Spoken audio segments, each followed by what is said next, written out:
Silakan Ibu Aulia. Baik, terima kasih Pak Usep. Bismillahirrahmanirrahim. Assalamualaikum warahmatullahi wabarakatuh.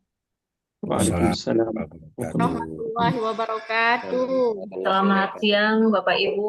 Alhamdulillah kita sudah masuk di sesi kedua ya. Untuk sesi kedua materi, untuk sesi materi yang kedua di hari pertama pelatihan adalah konsep halal haram menurut Al-Quran dan Sunnah dan Fatwa MUI. Untuk materi ini tadi sudah disampaikan oleh Pak ya, akan disampaikan oleh narasumber Bapak Dr. Arwani Sairo.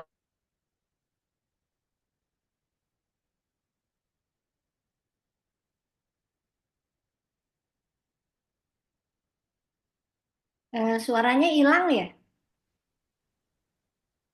Iya, Bu Aulia, tidak ada suaranya. Monitor Bapak Ibu. Nah, Oh sekarang ya, ada lagi. sudah. Oke, baik, mohon maaf. Baik, mohon maaf Bapak Ibu, tadi ada kendala sinyal mungkin saya. Selanjutnya Bapak Ibu, untuk sesi materi ini sampai dengan pukul 14.15, nanti silahkan Bapak Ibu jika ada hal yang ingin ditanyakan atau didiskusikan, silahkan resen terlebih dahulu, atau juga bisa drop atau tulis pertanyaan Bapak Ibu di kolom chat, nanti insya Allah akan saya bantu untuk sampaikan kepada Pak Yai. Begitu ya Bapak Ibu ya, sama dengan sesi sebelumnya. Silahkan berdiskusi aktif terkait dengan konsep halal haram ya, dan juga terkait dengan fatwa-fatwa MUI. Demikian Bapak Ibu, untuk selanjutnya untuk mempersingkat waktu, mohon izin Pak untuk selanjutnya pemaparan materi dari saya atau dari Bapak. Baik, nanti saya coba dari saya dulu, Bu Aulia. Nanti kalau ada Baik, kendala dari Bu Aulia. baik, siap Bapak. Baik, dipersilahkan Baik, Bapak untuk bisa memulai materinya. baik. Assalamualaikum warahmatullahi wabarakatuh. Bismillah Waalaikumsalam. walhamdulillah wassalatu wassalamu ala Rasulillah Sayyidina Muhammadin ibn Abdullah wa ala alihi wa ashabihi wa mawalah wa la hawla wa la quwata illa billah. Rabbi syrah li sadri wa yassir li amri wahlul 'uqdatam min lisani yafqahu qawli. Amma ba'd. Yang saya hormati Direktur Halal Institute beserta seluruh kepengurusan, yang saya hormati Pak Osep sebagai MOT dan Bu Aulia sebagai fasilitator pada sesi kali ini, dan yang saya hormati Bapak Ibu peserta pelatihan penyelia halal angkatan ke-113. Alhamdulillah kita dapat berjumpa pada sesi pembahasan tentang konsep halal haram dan konsep halal haram dalam Al-Quran dan As-Sunnah, dan juga eh, tentang fatwa Majelis Ulama Indonesia yang terkait dengan makanan, minuman, obat-obatan, dan kosmetik. Pada kesempatan ini saya akan presentasi terlebih dahulu. Kemudian di akhir sesi nanti kita akan berdiskusi tentang materi kita pada sesi kali ini. Bapak Ibu para peserta yang saya hormati, umat Islam berkewajiban untuk menjalankan ajaran agamanya. Di antara ajaran agama Islam yang harus diamalkan adalah mengkonsumsi sesuatu yang halal dan mengenakan sesuatu yang suci. Dalam kaitan dengan ajaran agama yang tadi saya sebutkan, alhamdulillah kita di Indonesia ada perhatian yang luar biasa dari regulasi yang ada di Indonesia, yaitu dengan adanya Undang-Undang Nomor 33 Tahun 2014 dan direvisi dengan Undang-Undang Nomor 32 Tahun 2020 tentang sistem jaminan produk halal. Ini merupakan uh, satu terobosan yang luar biasa dalam rangka melindungi konsumen Muslim di Indonesia. Dari undang-undang ini kemudian lahir ada satu badan yang fokus uh, memperhatikan isu-isu tentang halal.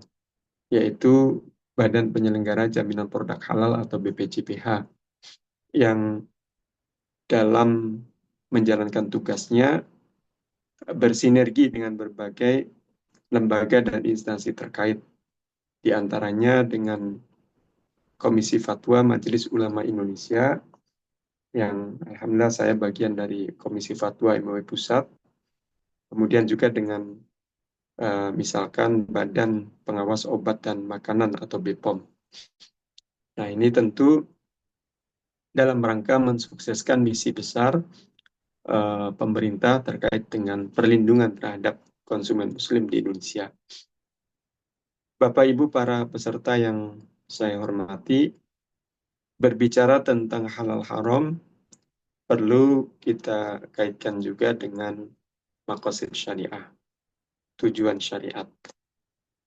Tujuan syariat oleh para ulama diformulasikan ke dalam 5 hal prinsip.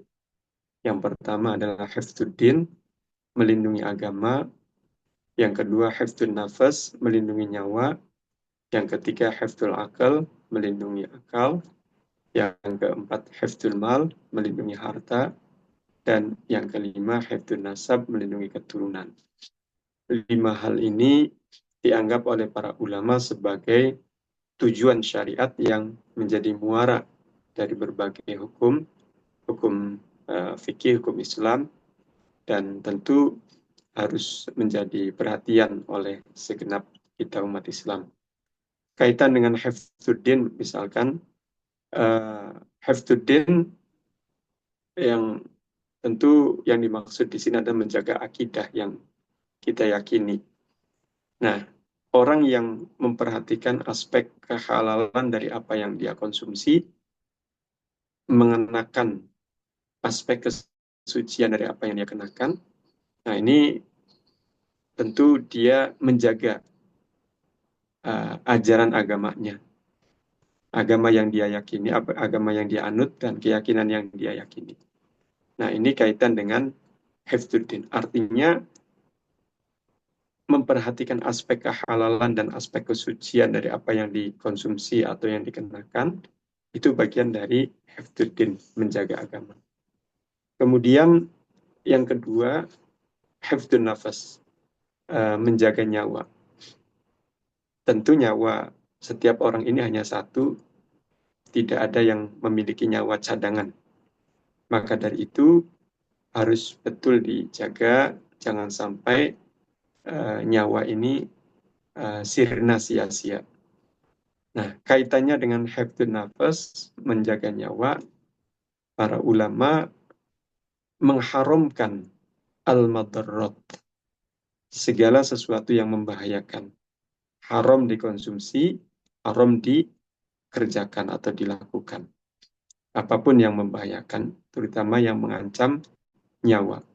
Nah, ini bagian dari hifdzun nafas. Makanya para ulama misalkan mengharamkan hukum konsumsi racun. Racun ini haram hukumnya.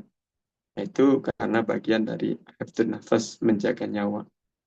Kemudian yang ketiga adalah hifdzul akal, menjaga akal. Manusia statusnya menjadi makhluk yang istimewa jika dibandingkan dengan makhluk-makhluk Allah yang lainnya.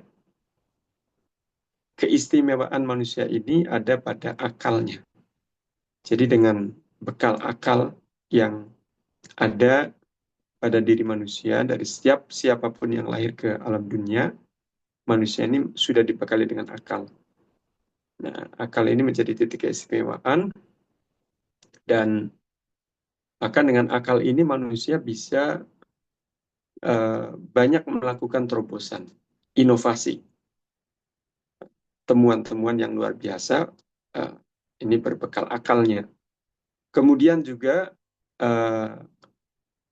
dengan akal tadi, bahkan manusia bisa mengeksploitasi apa yang ada di sekitarnya. Makhluk-makhluk Allah yang lainnya itu bisa ditaklukkan dengan akalnya. Sebuas apapun binatang, sedalam apapun samudra, setinggi apapun gunung atau langit itu bisa dieksploitasi oleh manusia dengan kecerdasan akalnya.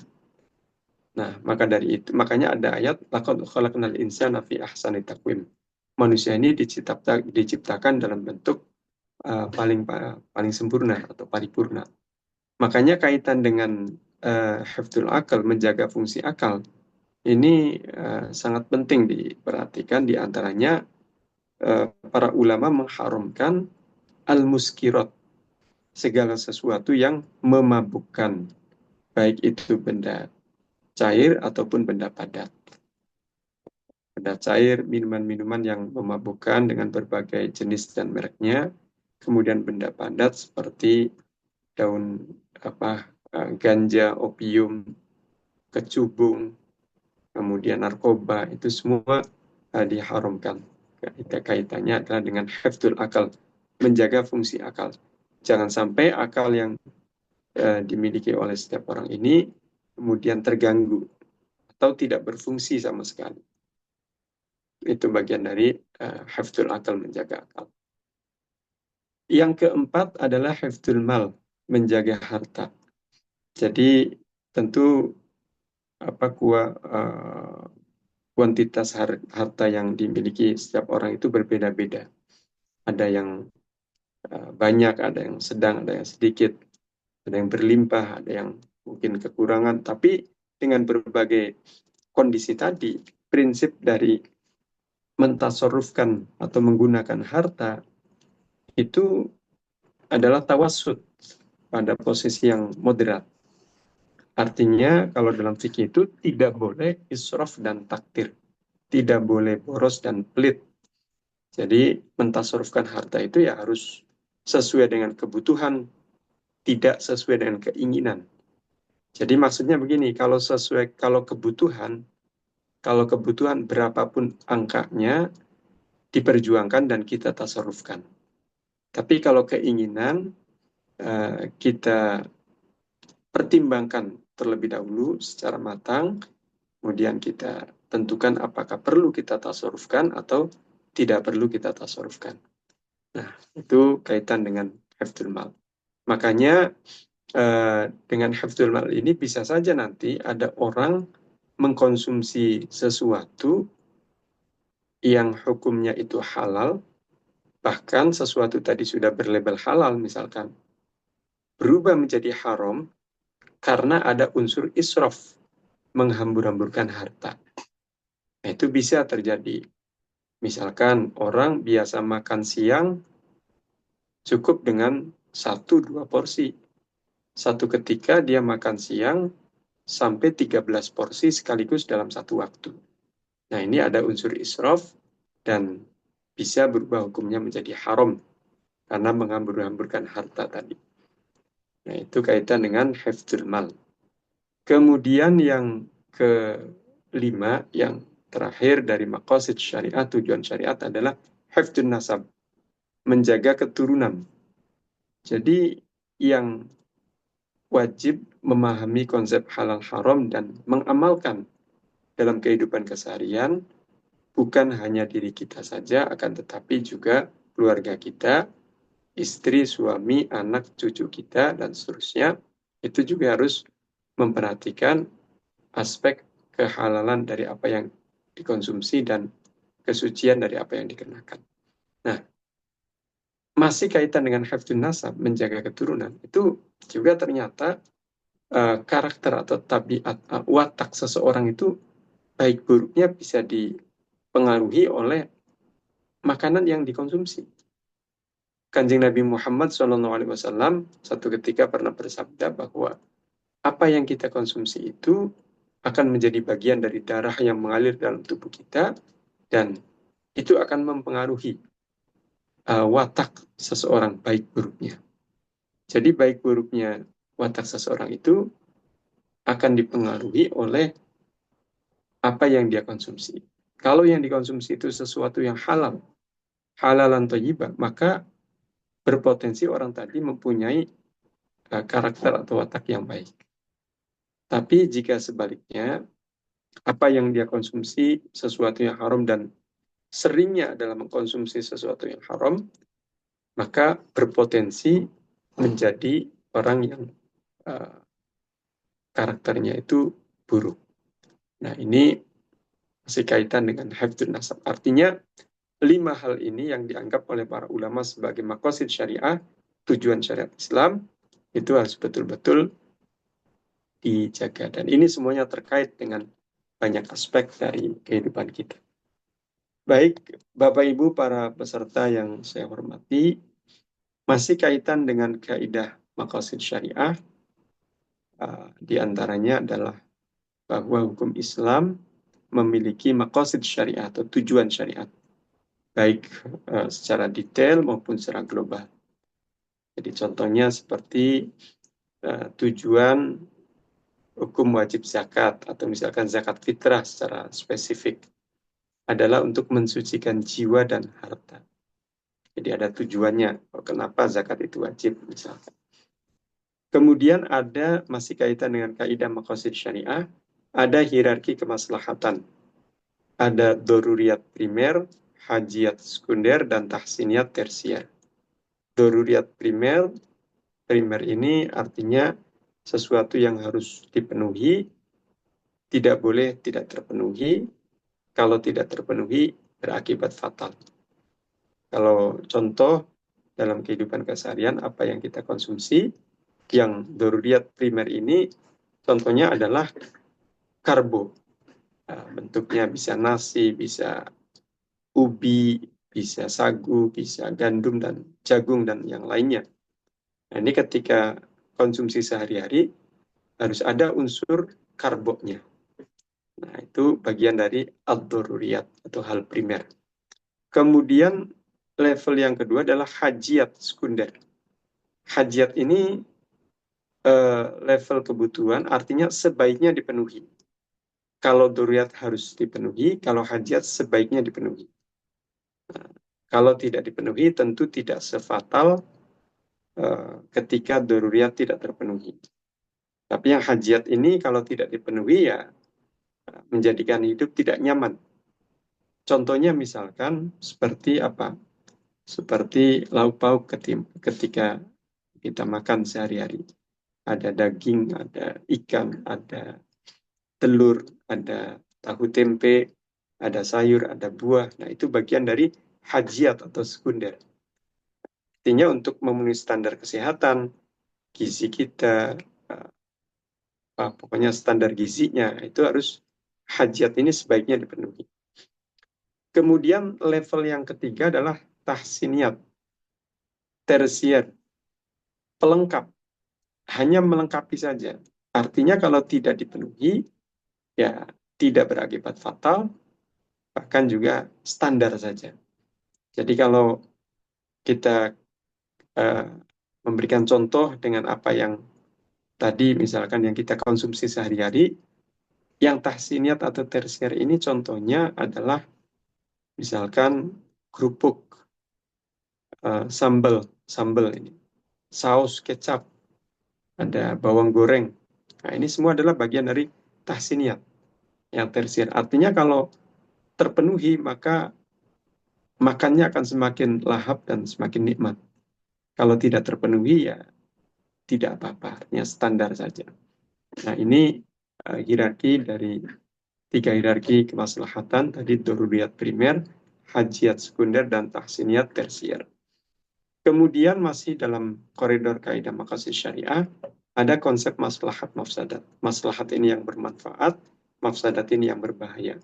Nah, jadi di antara yang menjadi pertimbangan para ulama ketika melakukan istihad atau istinbatul ahkam asy-syar'iyyah, mengambil kesimpulan hukum fikih, itu adalah aspek maslahat dan mafsadat. Jadi ketika ada maslahat, nanti bagaimana para ulama menyikapinya. Ketika ada mafsadat, bagaimana nanti para ulama menyikapinya, dan seterusnya. Nah, ini semuanya adalah bagian dari kaidah maqasid syariah. Bapak Ibu para peserta yang saya hormati, kemudian ada al-ahkam asy-syar'iyyah, hukum-hukum syar'i.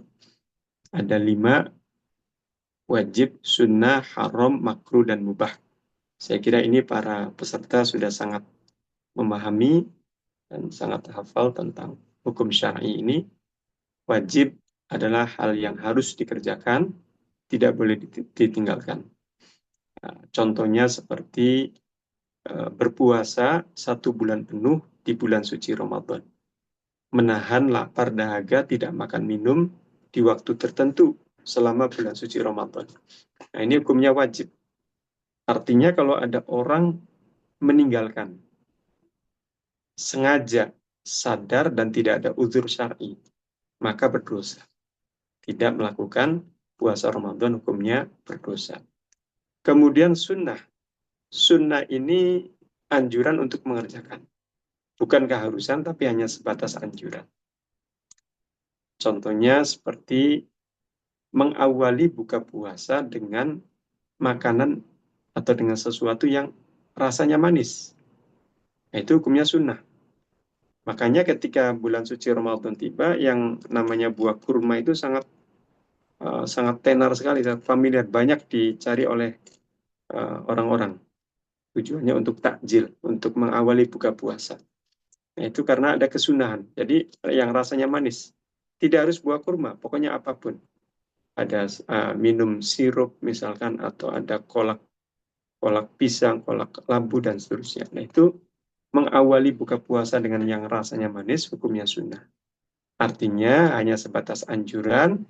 Kalau ada orang mengawali buka puasa dengan makan gorengan tempe, misalkan, atau dengan makan kerupuk, ya tidak berdosa. Karena yang manis-manis tadi hanya anjuran saja, sunnah.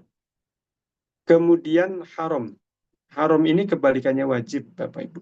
Kalau wajib harus mengerjakan, maka haram harus meninggalkan. Nah, contohnya seperti mengkonsumsi sesuatu yang najis. Hukumnya haram. Bangkai, mengkonsumsi bangkai itu haram. Nah, kalau ada orang melakukan atau mengkonsumsi sesuatu yang haram secara sengaja, sadar, dan tidak ada konteks darurat, maka akan berdosa. Yang keempat dari al-ahkam asy-syar'iyyah, hukum syar'i, adalah makruh. Makruh ini anjuran meninggalkan. Anjuran meninggalkan hanya sebatas anjuran. Ini kebalikannya sunnah, tidak sebagaimana haram. Jadi kalau sunnah itu kan anjuran mengerjakan, kalau makruh anjuran meninggalkan. Nah, anjuran meninggalkan, misalkan ada orang melakukan yang makruh, ya tentu tidak berdosa karena hanya sebatas anjuran saja. Para ulama memberikan contoh yang makruh ini, mengkonsumsi sesuatu yang baunya menyengat ketika akan berkumpul dengan orang banyak. Ketika ingin hadir rapat secara offline, atau ingin hadir arisan, atau ingin kondangan, itu makruh. Sebelum berangkat makan jengkol dulu, atau makan petai dulu, makan bawang putih dulu, itu makruh. Atau orang pengen berangkat sholat Jumat di masjid, atau ingin berjamaah, sholat berjamaah, ini makruh. Mau berangkat sholat jamaah, makan buah durian dulu. Nah, karena tidak semua orang yang akan bertemu nanti, orang banyak tadi, tidak semua orang suka dengan buah durian atau hobi makan jengkol. Nah, ini tidak. Makanya itu hukumnya adalah makruh. Makruh artinya anjuran untuk meninggalkan. Kemudian yang kelima adalah mubah. Mubah ini tidak ada anjuran atau keharusan untuk mengerjakan maupun meninggalkan. Tidak ada keharusan atau anjuran untuk mengerjakan ataupun meninggalkan. Nah, itu yang mubah. Nah, ini kalau dalam personel kendaraan, yang mubah itu seperti posisi netral. Tidak maju, tidak mundur. Nah, ini contohnya seperti makan, minum, ngobrol, jalan-jalan, tidur. Itu semuanya hukumnya mubah. Hukum asalnya adalah mubah. Artinya boleh. Mau makan minum silakan, tidak makan minum juga tidak apa-apa. Mau tidur jalan-jalan boleh, tidak tidur tidak jalan-jalan juga tidak apa-apa. Nah, tapi nanti Bapak Ibu para peserta yang saya hormati, yang mubah ini bisa saja nanti hukumnya berubah menjadi wajib atau berubah menjadi haram. Tergantung nanti bagaimana konteksnya. Itu bisa ada perubahan. Misalkan, makan hukumnya mubah. Tapi bagi orang yang oleh dokter divonis memiliki penyakit yang parah dan dia harus makan tepat waktu, tidak boleh telat, karena kalau tidak makan, penyakitnya akan kambuh dan bisa mengancam nyawanya. Nah, kalau dalam posisi seperti ini, makan bagi orang tersebut hukumnya wajib. Artinya makan yang asalnya hukumnya mubah berubah menjadi wajib. Atau misalkan berubah menjadi haram. Makan yang tadi hukumnya mubah boleh ketika yang dikonsumsi adalah sesuatu yang najis. Maka makannya ini adalah hukumnya menjadi haram. Nah, itu tadi, jadi yang mubah ini ya suatu ketika bisa berubah menjadi wajib atau bahkan bisa berubah menjadi haram. Nah, ini 5 al-ahkam asy-syar'iyyah, hukum syar'i, wajib, sunnah, haram, makruh, dan mubah. Berarti halal haram ini termasuk bagian dari al-ahkam asy-syar'iyyah, hukum syar'i. Tentu dengan menjaga diri dari mengkonsumsi sesuatu yang haram adalah di antara cara kita untuk menjaga akidah yang kita yakini tadi, hifdzuddin, menjaga nyawa kita, hifdzun nafas, menjaga akal kita, hifdzul akal, menjaga harta kita, hifdzul mal, dan menjaga nasab kita, keturunan kita, hifdzun nasab. Kemudian halal haram ini ya pada saat ini menjadi isu yang penting dan tentu ini diantara yang sedang booming saat ini adalah kaitan dengan sertifikasi halal. Baik Bapak Ibu para peserta yang saya hormati, kita akan melihat urgensi halal haram dengan 3 barometer yang sudah saya cantumkan dalam makalah ini. Yang pertama adalah ayat Al-Quran, yang kedua adalah hadis Kanjeng Nabi Muhammad SAW, dan yang ketiga adalah makalah ulama atau statement ulama. Jadi 3 barometer ini akan menjadi kita akan menelisik dengan 3 barometer ini seberapa urgennya konsep halal haram, sehingga saat ini kita di Indonesia dan juga di berbagai negara yang berpenduduk mayoritas muslim di dunia gencar melakukan proses sertifikasi halal. Nah, ini barometer yang pertama, ayat Al-Quran. Ada 2 ayat yang saya cantumkan di makalah saya ini. Yang pertama surat Al-Baqarah ayat 168. A'udzu billahi minasyaitonir rajim. Ya ayyuhan nasu kulu mimma fil ardi halalan thayyiba wa la tattabi'u khutuwatis syaitan innahu lakum aduwwum mubin. Hai sekalian manusia, makanlah yang halal lagi baik dari apa yang terdapat di bumi, dan janganlah kamu mengikuti langkah-langkah syaitan, karena sesungguhnya syaitan itu adalah musuh yang nyata bagimu. Nah, ini surat Al-Baqarah ayat 168, termasuk ayat yang menjelaskan tentang konsep halal. Nah, tadi ada lafaz halalan thayyiba, yang makan konsumsi yang halal dan baik. Kemudian ayat yang kedua, masih surat Al-Baqarah ayat 173, innama harrama alaikumul maitata waddama walahmal khinziri wa ma uhilla bihi li ghairillah. Faman iturra ghairu baghi wala adin fala itsma alaihi innallaha ghafurur rahim. Sesungguhnya Allah hanya mengharamkan atasmu bangkai, darah, daging babi, dan daging hewan yang disembelih dengan menyebut nama selain Allah. Tetapi barang siapa terpaksa memakannya, bukan karena menginginkannya, dan tidak pula melampaui batas, maka tidak ada dosa baginya. Sungguh Allah Maha Pengampun, Maha Penyayang. Nah, ayat yang kedua ini, Bapak Ibu para peserta, terkait dengan konsep haram. Ada beberapa hal yang ditegaskan keharamannya melalui ayat tadi. Yang pertama, al-maitah, bangkai. Bangkai binatang, apalagi bangkai orang, haram dikonsumsi. Kemudian, adam, darah, juga haram dikonsumsi. Kemudian, lahmal khinzir, daging babi, juga haram dikonsumsi. Dan yang disebutkan dalam ayat tadi, yang terakhir adalah wa ma uhilla bihi li ghairillah.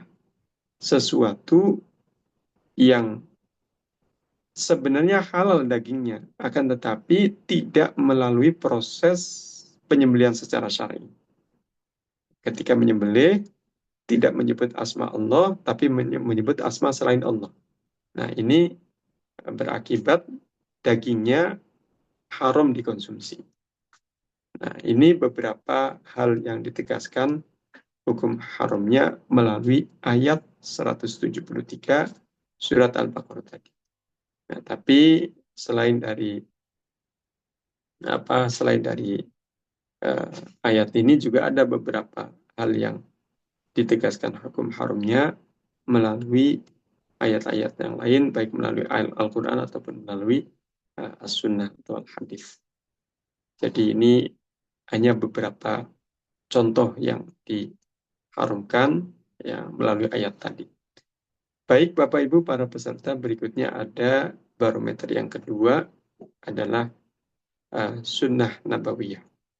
Nah, Sunnah Nabawiyah ini saya ada dua hadis yang saya cantumkan di sini. Yang pertama hadis riwayat Imam Bukhari dan Imam Muslim. Innal halala bayyinun wa innal harama bayyinun wa bainahuma umurun mushtabihatun la ya'lamuhunna katsirun minan nas. Faman ittaqa asy-syubuhat faqad istabra'a li dinihi wa 'irdihi wa man waqa'a fis-syubuhat waqa'a fil haram. Sesungguhnya perkara yang halal itu telah jelas dan perkara yang haram juga telah jelas, dan di antara keduanya terdapat perkara-perkara yang samar tidak diketahui oleh mayoritas manusia. Barang siapa yang menjaga diri dari perkara-perkara samar tersebut, maka dia telah menjaga kesucian agama dan kehormatannya. Barang siapa yang terjatuh ke dalam perkara yang syubhat, maka dia telah terjatuh kepada perkara yang haram. Hadis yang diriwayatkan oleh Imam Bukhari dan Muslim ini merupakan inspirasi utama adanya program sertifikasi halal produk makanan, minuman, obat-obatan, kosmetik, dan jasa. Jadi innal halala bayyinun wa innal harama bayyinun. Yang halal jelas, yang haram jelas. Artinya apa? Untuk mengidentifikasi halal haram ini harus ada sesuatu yang bisa membantu komunitas muslim, baik yang awam ataupun yang alim ya, untuk bisa mengidentifikasi. Nah, adanya sertifikasi halal ini sesuatu yang akhirnya siapapun mudah untuk mengidentifikasi untuk dikonsumsi yang sesuai dengan koridor syar'i. Jadi kalau ada logo halal, orang itu akan mudah untuk mengidentifikasi. Ketika membeli sesuatu, dia melihat logo sertifikat halal, nah ini sudah clear. Ini berarti sesuai dengan koridor syar'i, artinya halal. Makanya ini hadis yang tadi, hadis riwayat Imam Bukhari Muslim ini menjadi inspirasi utama. Adanya program sertifikasi halal yang sekarang gencar dilakukan bukan hanya di Indonesia, akan tetapi di seluruh dunia. Maksud saya yang negara-negara berpenduduk mayoritas Muslim. Nah, itu. Kemudian hadis yang kedua adalah kullu dzinabin minas sibai wa kullu dzimikhlabin minat thairi haramun. Setiap hewan buas yang bertaring dan unggas bercakar tajam hukumnya haram. Ini hadis riwayat Imam Muslim. Ada ini hadis yang kedua ini terkait dengan konsep haram. Jadi beberapa hal yang diharamkan untuk dikonsumsi. Di antaranya adalah daging binatang buas yang bertaring, buaya, serigala, harimau, itu dagingnya haram dikonsumsi. Kemudian unggas yang bercakar tajam, burung gagak, burung elang, burung garuda, nah itu juga dagingnya haram dikonsumsi. Ini bagian dari apa yang ditegaskan melalui hadis yang diriwayatkan oleh Imam Muslim tadi. Bapak Ibu para peserta yang saya hormati, itu tadi 2 ayat Al-Quran dan 2 hadis Kanjeng Nabi Muhammad SAW yang terkait dengan konsep halal haram, artinya melihat urgensi halal haram. Ini hanya sekedar contoh. Artinya kalau Bapak Ibu menelaah lebih jauh dalam Al-Quran atau dalam As-Sunnah, pasti Bapak Ibu akan menemukan lebih banyak lagi ayat-ayat Al-Quran dan hadis-hadis Nabi yang terkait dengan konsep halal haram, yang tentu akan menambah wawasan Bapak Ibu karena begitu banyaknya ayat dan hadis yang menjelaskan tentang halal haram. Kemudian barometer yang ketiga setelah Al-Quran dan As-Sunnah adalah maqalah ulama. Maqalah ulama ini saya mengambilnya dalam bentuk kaidah fikih, al-qawaid al-fiqhiyah. Ada kaidah fikih yang saya cantumkan di sini. Yang pertama, al-aslu fil asya'i an-nafi'ati al-ibahatu wal aslu fil asya'i ad-dharrati at-tahrim. Hukum asal sesuatu yang bermanfaat adalah halal, hukum asal sesuatu yang berbahaya adalah haram. Jadi kalau Bapak Ibu menemukan sesuatu bermanfaat, maka hukum asalnya secara perspektif syar'i adalah halal, boleh. Kalau orang menemukan sesuatu yang berbahaya, maka hukum asalnya itu haram. Tapi dari hukum asal ini nanti bisa saja berubah, Bapak Ibu. Bisa saja berubah dari halal ke haram, dari haram ke halal. Tapi tentu ini menjadi domain ijtihadnya para ulama. Dan menjadi domain ijtihad para ulama. Nah, di antaranya adalah kaitan dengan konteks darurat. Nah, ini kaidah yang kedua ini yang saya cantumkan di sini. Ad-daruratu tubihul mahdzurati.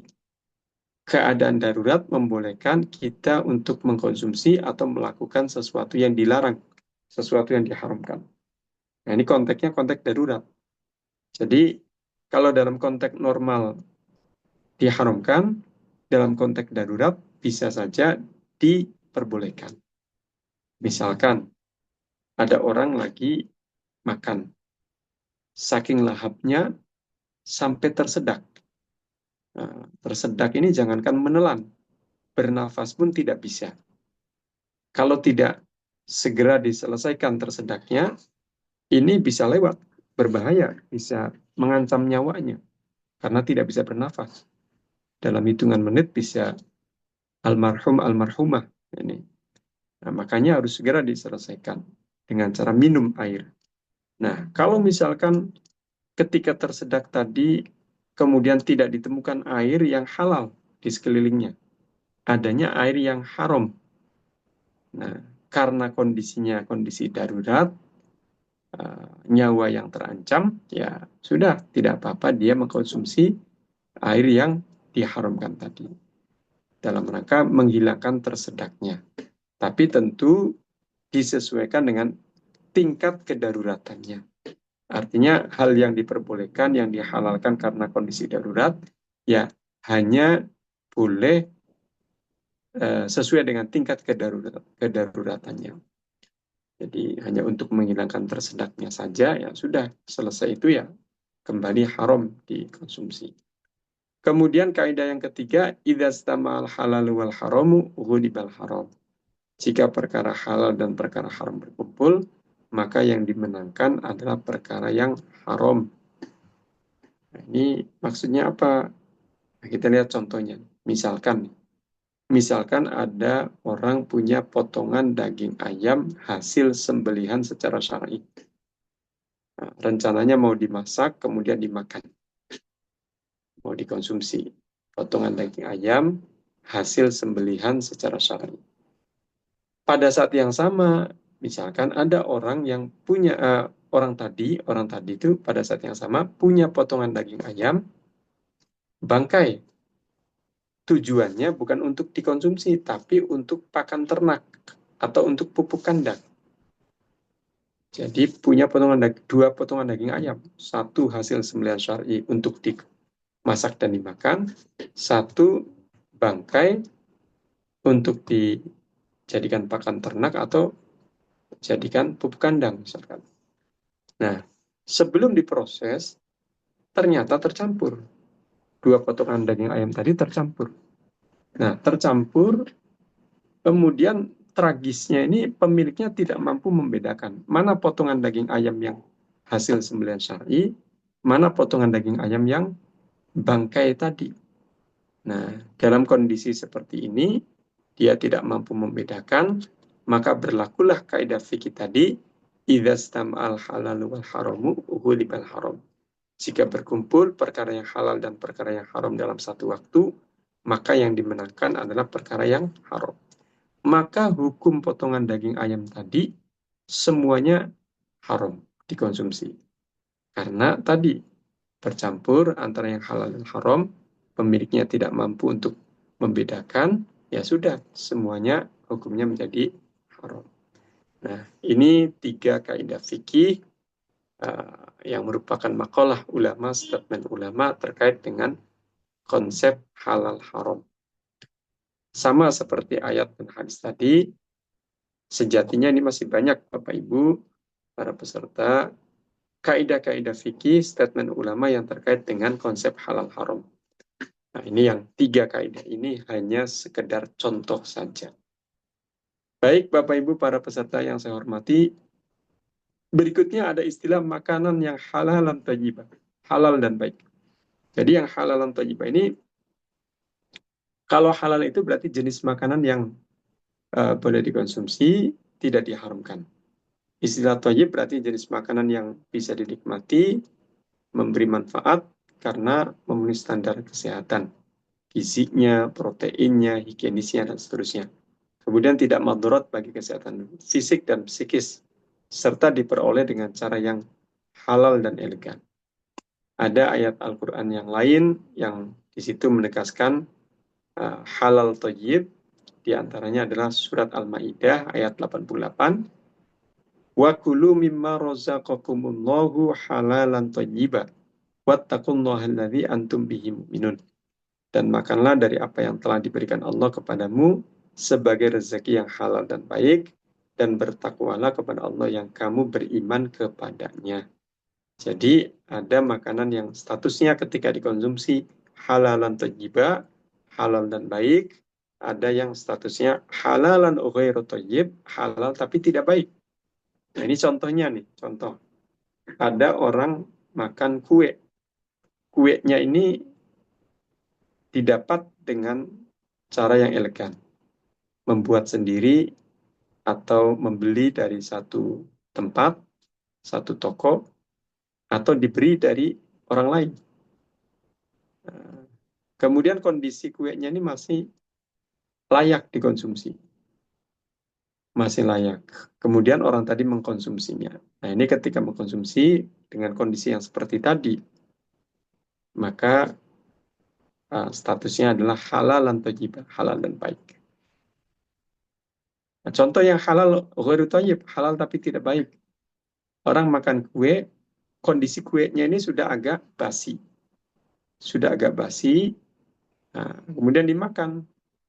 Nah, ini dia makan yang seperti ini statusnya halal ghairu thayyib, halal tapi tidak baik. Biasanya kalau seperti itu habis makan ada efek negatifnya bagi tubuh, bagi kesehatan. Perutnya agak mual, kepalanya agak pening misalkan. Nah, ini halal ghairu thayyib, halal tapi tidak baik. Atau misalkan kondisi kuenya itu masih bagus, masih layak dikonsumsi, tapi cara mendapatkannya itu tidak elegan. Bukan mencuri ya, bukan. Kalau mencuri kan haram jelas. Mencuri haram. Ini tidak elegan. Artinya misalkan dia cara mendapatkannya itu dengan minta secara paksa dari temannya. Minta secara paksa dari saudaranya. Nah, akhirnya diberikan, tapi tidak setulus hati. Nah, kemudian dimakan makanan tadi. Nah, dimakan itu statusnya halal ghairu thayyib. Halal tapi tidak baik. Nah, itu halalan thayyibah. Baik, Bapak Ibu para peserta yang saya hormati, kemudian ada sebab keharaman sesuatu. Sebab keharaman sesuatu di sini saya mencantumkan ada 6. Yang pertama adalah an-najis awil mutanajis. Najis dan terkena najis. Contoh yang najis, kotoran binatang, kotoran orang itu najis, haram dikonsumsi. Darah, nanah, muntah-muntahan, najis, haram dikonsumsi. Contoh yang mutanajis, terkena najis. Misalkan ada orang mau makan buah apel, nah buah apel sebelum dimakan jatuh menimpa kotoran binatang. Dalam keadaan buah apel tadi terkena kotoran binatang belum dibersihkan dengan air, belum dibilas disucikan dengan air, maka hukumnya haram dikonsumsi. Itu namanya mutanajis, terkena najis. Tapi kalau misalkan buah apel yang terkena kotoran binatang tadi disiram dengan air sampai bersih, suci kembali, maka hukumnya kembali halal dikonsumsi. Kemudian yang ketiga, yang berikutnya al-kadar awil khobat, kotor dan jijik. Seperti kecoa dan belatung, ini haram dikonsumsi. Kemudian ad-doror, membahayakan. Ad-doror membahayakan seperti racun. Membahayakan seperti racun.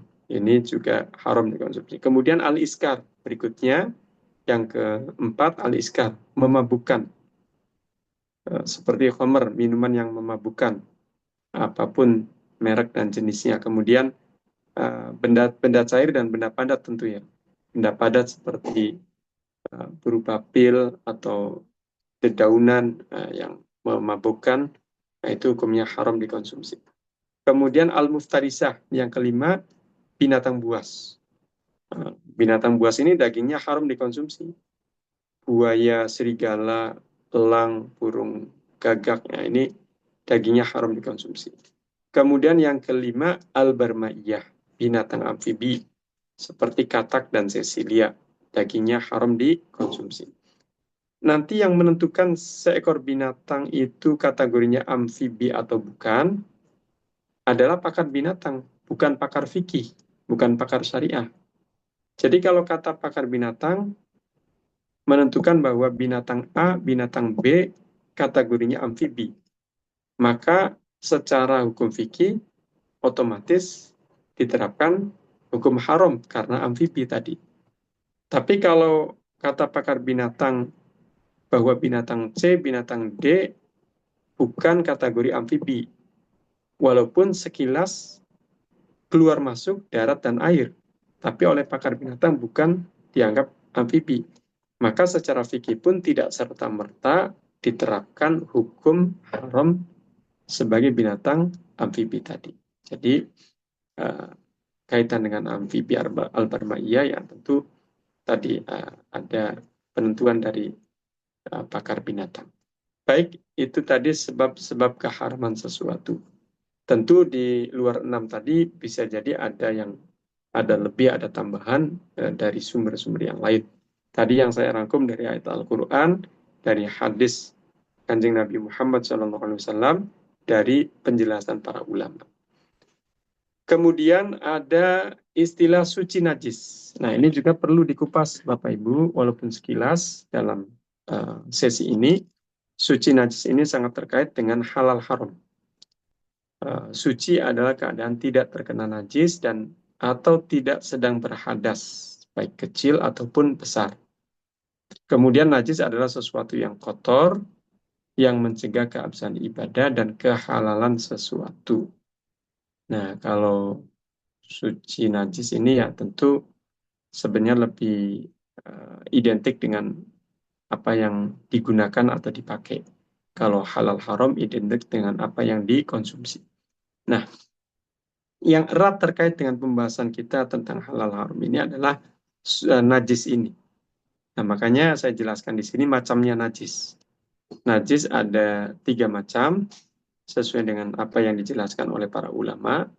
Yang pertama najis mukhaffafah ringan, yang kedua najis mutawasito sedang, dan yang ketiga najis mukhalladh berat. Ada mukhaffafah ringan, mutawasito sedang, dan mukhalladh berat. Yang ringan contohnya seperti yang mukhaffafah ringan, contohnya seperti air kencing bayi laki-laki belum genap usia 2 tahun, hanya mengkonsumsi air susu ibunya saja. Nah, air kencing bayi yang seperti ini, hukumnya najisnya itu mukhaffafah ringan. Cara mensucikan satu objek yang terkena najis mukhaffafah, terkena najis ringan. Itu cukup dengan menciprati air, tidak perlu menyiramkan air. Jadi, kalau ada lantai rumah kita atau baju kita terkena najis mukhaffafah ringan, nah, ini cukup diciprati air saja. Tapi kalau ada ainun najasah, ada bentuk najisnya, ada airnya misalkan, ya dihilangkan terlebih dahulu air kencingnya tadi. Dilap misalkan pakai kain atau pakai tisu, atau disiram juga dengan air boleh. Nah, setelah kalau dilap dengan tisu atau dengan kain tadi, setelah kering, air kencingnya baru diciprati air. Setelah diciprati air, itu baru dianggap suci. Kemudian yang kedua, najis mutawasitoh, najis sedang. Nah, ini contohnya seperti kotoran binatang, darah manusia atau darah binatang, kemudian muntah-muntahan, dan banyak najis-najis yang ada di sekitar kita itu kategorinya adalah mutawasitoh, najis sedang. Nah, ini satu objek yang terkena najis mutawasito, itu cara mensucikannya dengan menyiramkan air. Tidak cukup hanya menciprati air, tapi harus disiramkan. Jadi kalau ada misalkan baju kita atau apapun yang terkena najis kategorinya mutawasito sedang, ya cara mensucikannya dengan menyiramkan air. Kalau ada ainun najasa, ada bentuk najisnya, ya dihilangkan dulu ainun najasanya. Artinya baunya, warnanya, rasanya, atau ada di situ bentuk najisnya, itu dihilangkan dulu. Setelah itu disiram dengan air sampai bersih, sampai tadi warna, bau, dan rasanya hilang. Kalau itu sudah selesai, maka dianggap suci. Kemudian yang ketiga, najis mughalladhah, najis berat. Ini najis dari unsur anjing dan babi. Bisa air liurnya, kotorannya, darahnya, dagingnya, bahkan bersentuhan dengan anjing dan babi dalam keadaan basah, kitanya yang basah atau anjing babinya yang basah atau kedua-duanya yang basah, itu bisa terkontaminasi najis mughalladhah, najis berat. Nah, ini cara mensucikannya dengan 7 kali siraman. Salah satunya dicampur debu. Yang dicampur debu bisa siraman yang pertama, atau siraman ke-7, atau siraman ke-5, atau siraman keberapapun. Pokoknya 7 kali siraman, salah satunya dicampur debu. Itu cara mensucikan najis mughalladhah, najis berat. Misalkan ada alat makan, piring, garpu, sendok, atau pisau terkena najis mughalladhah, najis berat, ya cara mensucikannya tadi disiram 7 kali siraman, salah satunya dicampur dengan debu. Baik, Bapak Ibu para peserta yang saya hormati, tadi 3 macam najis, mukhaffafah ringan, mutawassito sedang, dan mughalladhah berat. Berikutnya ada najis ma'fun anhu, najis yang dimaafkan, ditolerir. Nah, ini maksudnya apa ini? Maksudnya jadi najis, tapi sudah tidak perlu disucikan lagi, dimaafkan, nggak apa-apa. Nah, kurang lebih seperti itu. Jadi ada yang kategorinya seperti itu. Contohnya seperti bangkai binatang yang ketika masih hidup kemudian dilukai tidak mengeluarkan darah yang mengalir. Misalkan capung atau kecoa. Itu ketika bangkai kecoa, bangkai capung, bangkai cicak itu najis tapi ma'funanhu, dimaafkan. Artinya najis tapi tidak perlu disucikan lagi. Nah, itu bangkai binatang, ya karena capung ketika masih hidup kemudian dilukai, itu tidak mengeluarkan darah yang mengalir. Nah, maka ketika menjadi bangkai itu najis tapi dimaafkan, maafun anhu. Contoh lain misalkan, ini mungkin fenomena yang terjadi di sekitar lingkungan Bapak Ibu juga. Misalkan ada orang jualan makanan, ada kue-kuean, ada gorengan. Tempat jualannya itu berdekatan dengan titik-titik yang najis, potensi najis. Misalkan selokan atau tempat sampah. Nah, ini najis. Selokan apa? Kemudian orang jualan tadi, ya, kita melihat kasat mata banyak sekali lalat beterbangan. Dari selokan, dari tempat sampah, terbang hingga ke gorengan, ke kue-kuean yang dijual tadi. Nah, ini kalau secara fikih itu hukumnya najis. Artinya itu kasat mata, lalat dari selokan terbang hingga ke gorengan. Tapi ini najisnya mafunanhu, dimaafkan. Artinya apa? Walaupun kita lihat ya lalat beterbangan tadi dari sana sini ke sana kemari, ya sudah gorengannya tetap halal dikonsumsi. Kue-kueannya tetap boleh dibeli dan halal dikonsumsi. Nah, itu yang ma'fuun anhu, dimaafkan. Nah, contoh lain, misalkan ada asap dari pembakaran daging babi dan anjing. Ada orang bakar daging babi, daging anjing, kemudian ada asapnya. Asapnya mengenai tubuh kita atau pakaian kita. Nah, ini hukumnya najis. Tapi ma'fuun anhu, dimaafkan. Artinya sudah tidak perlu dibilas dengan 7 kali siraman air, salah satunya dicampur debu tadi. Ini karena kategorinya adalah ma'fuun anhu, dimaafkan. Baik Bapak Ibu para peserta yang saya hormati, itu tadi najis yang ma'fuun anhu, yang ditolerir. Kemudian relasi antara suci najis dengan hal haram. Nah, ini ada 3 relasi yang saya cantumkan di sini. Pertama, bahwa sesuatu yang halal dikonsumsi bisa menjadi haram jika mutanajis, terkena najis. Jadi ada sesuatu ini halal dikonsumsi. Halal dikonsumsi itu bisa menjadi haram ketika mutanajis, terkena najis. Tadi contohnya, orang mau makan buah apel ini kan halal. Sebelum dimakan, apelnya jatuh, menimpa kotoran binatang.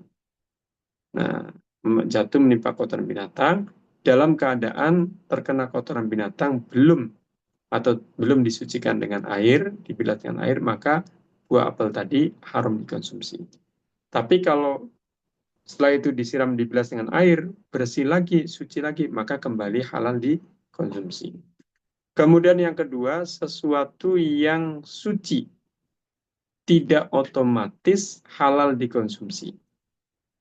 Contohnya narkoba, daun ganja, opium, kecubung, itu suci. Kalau ada orang sholat, di saku bajunya ada daun ganja, sholatnya sah, tidak masalah. Tapi kalau dikonsumsi beda lagi, hukumnya haram, karena ada unsur iskar, memabukkan.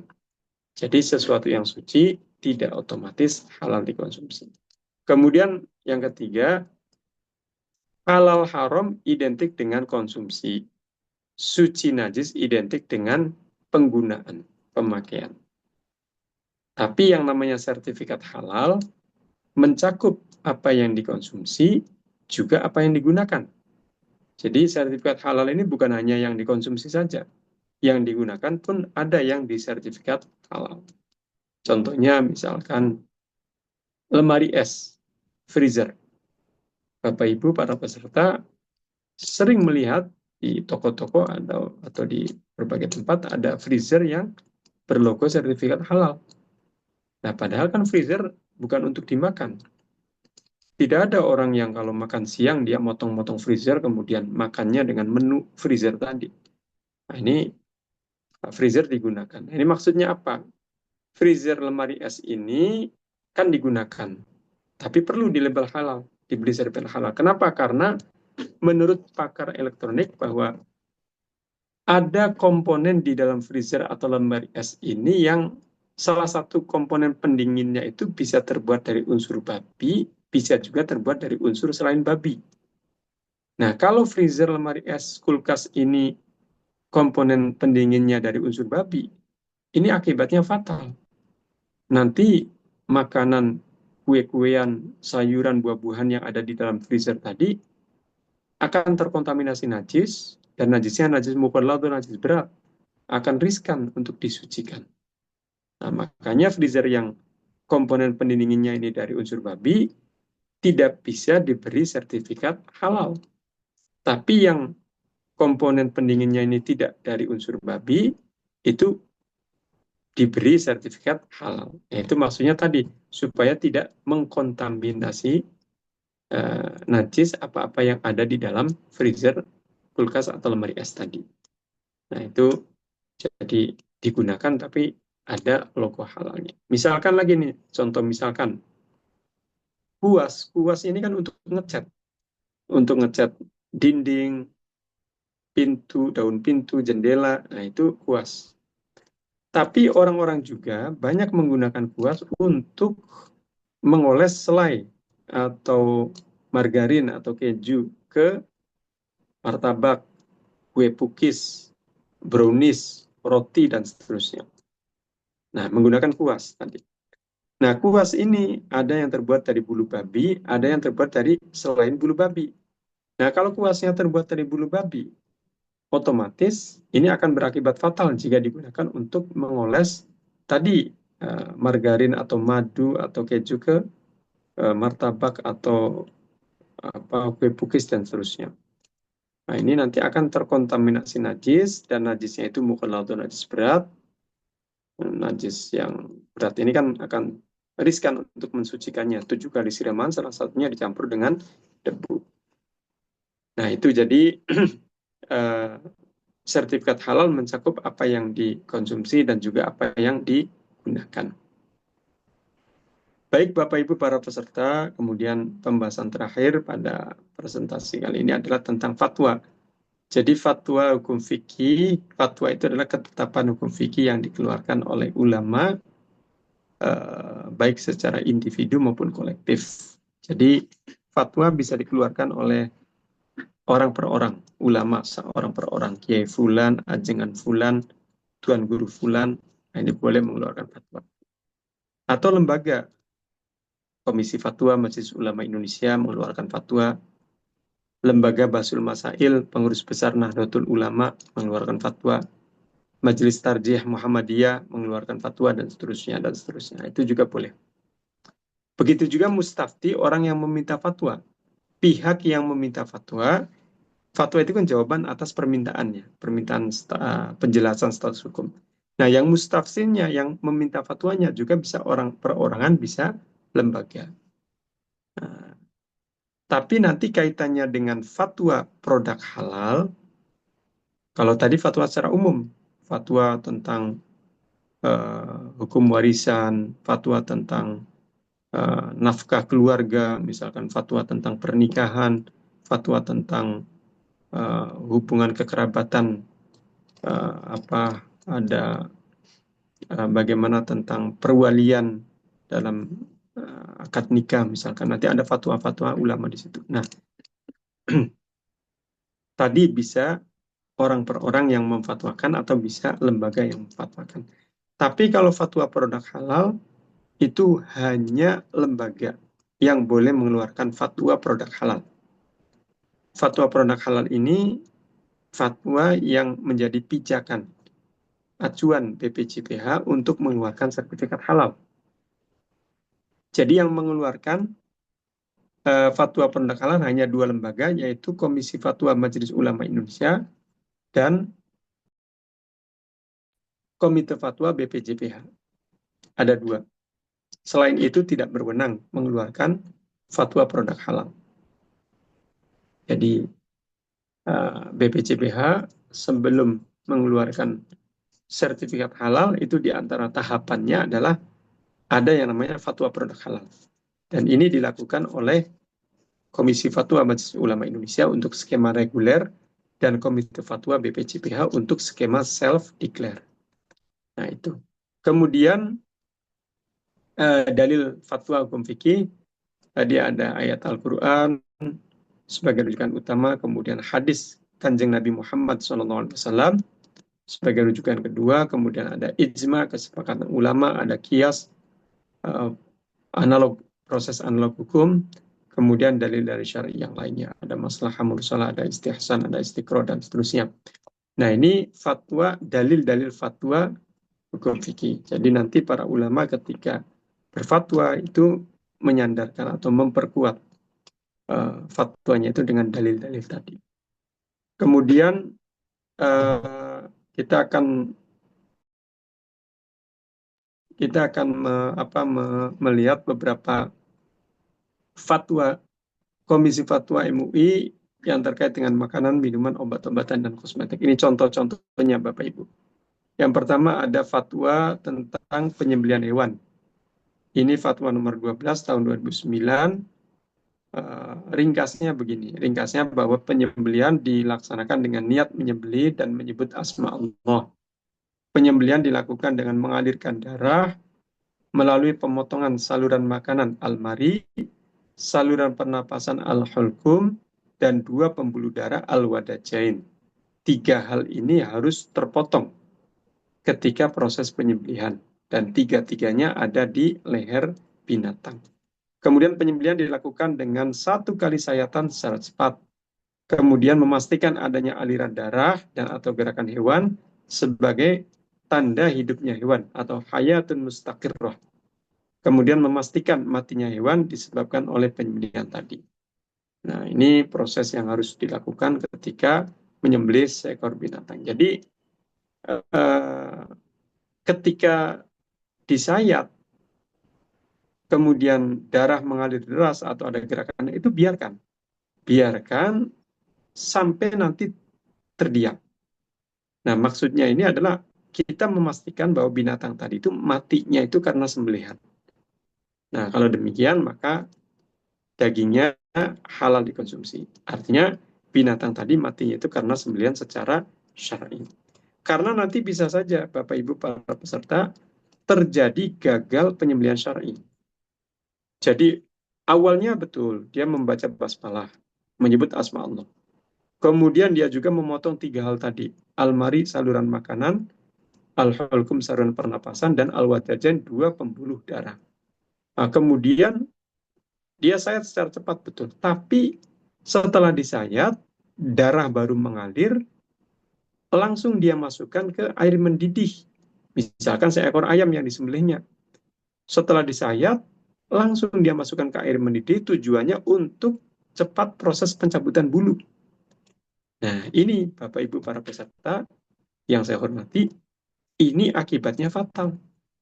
Fatal nanti statusnya itu gagal penyembelihan syar'i. Artinya ayamnya tadi itu matinya bukan karena sembelihan, tapi karena air mendidih.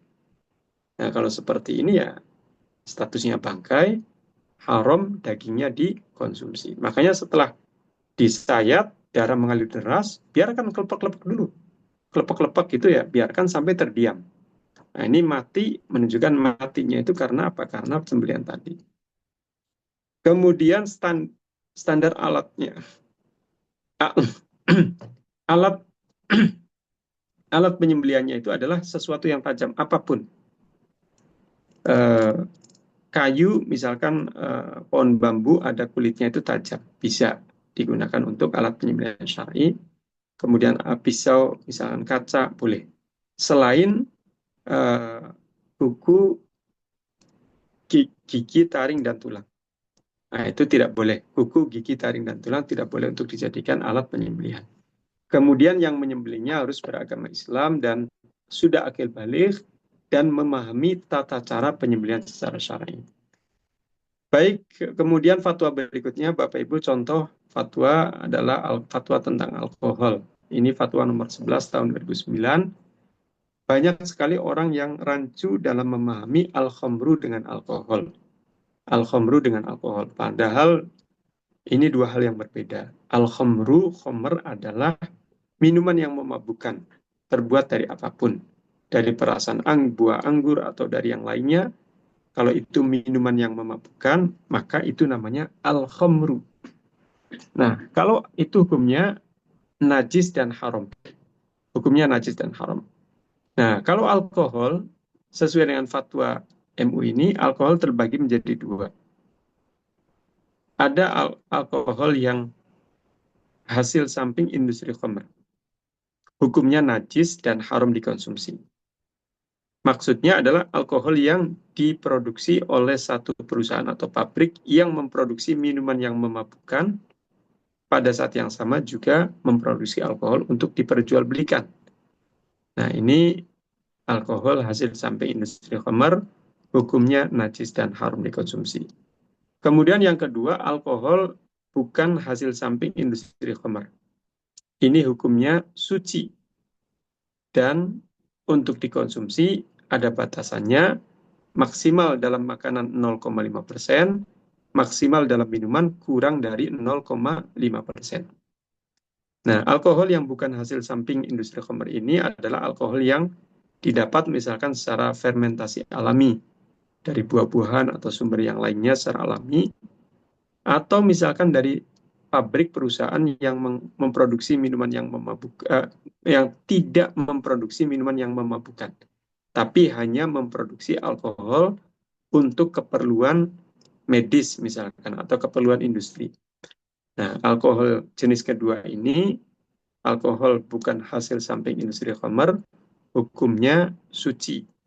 Suci dan kalau dikonsumsi ada batasannya, dalam bentuk makanan maksimal 0,5%, dalam bentuk minuman maksimal kurang dari 0,5%. Nah, ini alkohol bukan hasil samping industri khamr. Makanya parfum, Bapak Ibu, parfum, kosmetik, hand sanitizer misalkan, dan banyak macam yang digunakan penggunaan luar, itu menggunakan alkohol boleh, asal dipastikan alkoholnya bukan hasil samping industri khamr. Kemudian fatwa berikutnya, fatwa tentang mikroba dan produk mikrobial. Ini fatwa nomor 1 tahun 2010, jadi Bapak Ibu para peserta sudah sangat memahami banyak sekali produk makanan, minuman, obat-obatan, kosmetik yang menggunakan mikroba dan produk mikrobial. Nah, ini hukumnya bagaimana? Jadi hukumnya, kesimpulannya fatwanya begini, bahwa mikroba itu pada dasarnya halal selama tidak membahayakan dan tidak terkena barang najis. Mikroba yang tumbuh pada media pertumbuhan yang suci, hukumnya halal. Mikroba yang tumbuh pada media pertumbuhan yang najis, nah ini dilihat dulu. Kalau mikroba tadi bisa dipisahkan dari media pertumbuhannya yang najis tadi, dan bisa disucikan mikrobanya dengan air, disiramkan air, maka setelah dipisahkan dan disucikan, hukumnya halal dikonsumsi, halal dimanfaatkan. Tapi jika mikroba yang tumbuh pada media pertumbuhan yang najis tadi tidak bisa dipisahkan, atau tidak bisa dipisahkan atau tidak bisa disucikan, ya maka hukumnya haram dikonsumsi, haram dimanfaatkan. Kemudian mikroba yang tumbuh pada media pertumbuhan yang dari unsur anjing dan babi, hukumnya najis, haram dikonsumsi, haram dimanfaatkan. Kemudian contoh terakhir, fatwa kopi luwak, Bapak Ibu. Jadi kopi luwak inilah biji kopi yang dimakan binatang luwak, kemudian keluar lagi bersama ampas kotoran binatang luwak masih dalam keadaan utuh, tidak pecah, tidak hancur. Nah, ini bisa nanti diproses menjadi bubuk kopi dan diseduh, dinikmati, asalkan tadi biji kopi yang dimakan binatang luwak tadi keluar bersama ampas kotoran binatang luwaknya masih dalam keadaan utuh, kemudian setelah itu disucikan dengan air sampai bersih, disiram, dibilas, setelah itu diproses tumbuk menjadi bubuk kopi, setelah itu diseduh menjadi minuman kopi, nah itu halal dikonsumsi jika proses dan kondisinya seperti yang tadi dijelaskan. Baik Bapak Ibu para peserta yang saya hormati, itu sebagai prolog dari diskusi kita pada hari ini. Kita masih ada waktu kurang lebih 30 menit ke depan, mohon maaf sekitar 25 menit ke depan, kita bisa diskusi lebih lanjut terkait dengan tema konsep halal haram dan fatwa halal.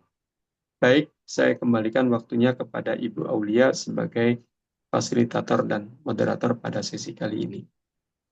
Baik, terima kasih Pak Yai untuk pemaparan materinya.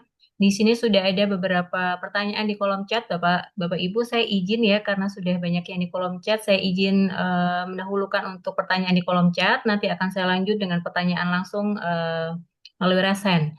Izin Pak Kiai menyampaikan pertanyaan dari Ibu Widya Anggraini Baik, silakan. terkait dengan fatwa mikroba ragi. Tadi sudah dijelaskan ya Bu Widya di di slide terakhir ya, sudah dijelaskan oleh Pak Yai. Saya tidak sampaikan, namun ada pertanyaan kedua, dalam konteks najis ma'fu anhu, bagaimana batas toleransi diterapkan tanpa melanggar prinsip kehati-hatian? Begitu Pak Yai. Baik, Ibu Widya tadi ya. Jadi Iya. najis tadi sudah disampaikan, ada yang mukhaffafah ringan, mutawassithah sedang, dan mughalladhah berat. Tiga-tiganya ini ada cara mensucikannya. Ada cara masing-masing mensucikannya. Di luar itu ada najis ma'fun anhu. Najis yang ditolerir atau dimaafkan. Artinya tidak perlu disucikan. Nah, ini yang tadi ditanyakan oleh Ibu Widya. Jadi yang dimaafkan atau ditolerir ini pertama ya intinya tidak semua najis itu dimaafkan. Taruhlah yang hukum asalnya najis ya harus disucikan. Kalau memang bisa disucikan. Maksudnya satu objek yang terkena najis ya. Baju kita atau lantai rumah kita atau peralatan makan kita terkena najis. Nah, ini disucikan sebelum kita gunakan. Nah, kalau yang mafun anhu yang dimaafkan tadi kan ada kategorinya. Tadi seperti bangkai binatang nih, yang ketika hidup dilukai tidak mengeluarkan darah yang mengalir. Ini bangkainya serangga yang binatang-binatang kecil itu ya. Nah, itu kalau jadi bangkai ya najis tapi dimaafkan. Artinya tidak perlu disucikan. Kemudian tadi yang ada lalat yang berterbangan ke sana kemari. Kemudian, nah ini karena konteksnya adalah umumul balwa, karena sulit untuk dihindari. Tidak mungkin misalkan kita bikin pengumuman lalat dilarang hinggap misalkan. Nah ini kan tetap aja yang namanya lalat ya terbang ke sana kemari, hinggap di sana di sini. Dan nah ini yang karena ada umumul balwa, karena sulit untuk dihindari ya di situ akhirnya para ulama menentukan ma'fun anhu, dimaafkan.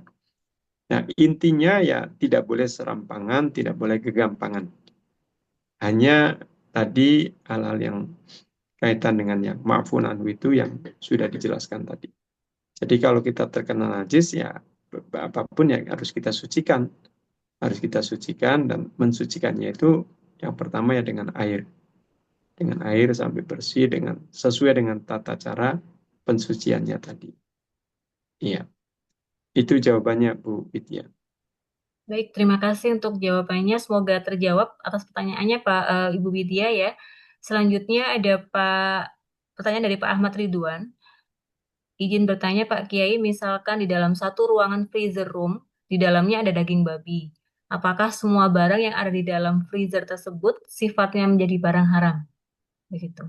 Nah, ini tadi kan hampir mirip dengan ini ya Pak Ahmad Ridwan, dengan freezer Ibu yang Widya. salah satu komponen pendinginnya itu dari unsur babi.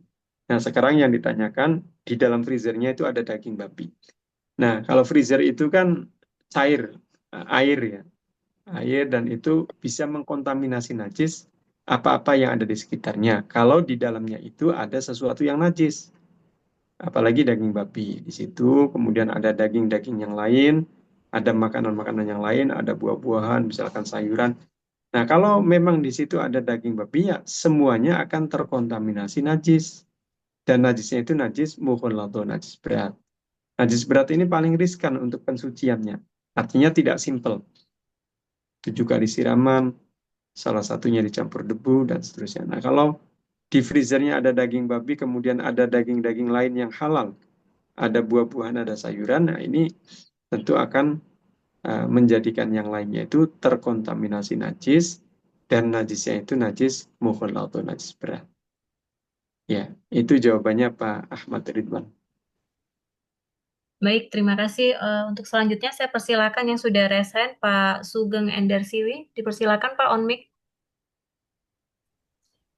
Baik, Assalamualaikum warahmatullahi wabarakatuh. Izin, Waalaikumsalam ya. warahmatullahi wabarakatuh. Izin Pak Silakan, Dr. Arwani, nama saya Sugeng Endar Siwi.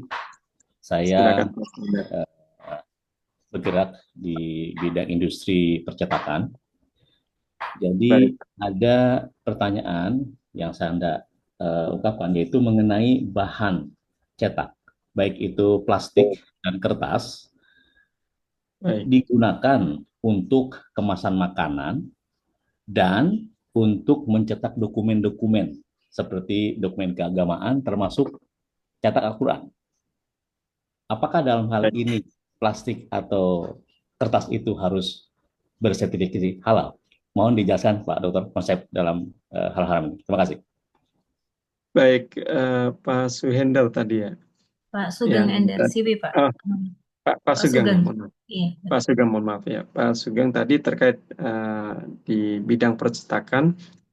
Jadi bahan tadi Pak, entah plastik atau kertas, kan nanti akan diproduksi untuk menjadi kemasan satu produk, misalkan untuk packing suatu produk atau untuk penggunaan yang lainnya.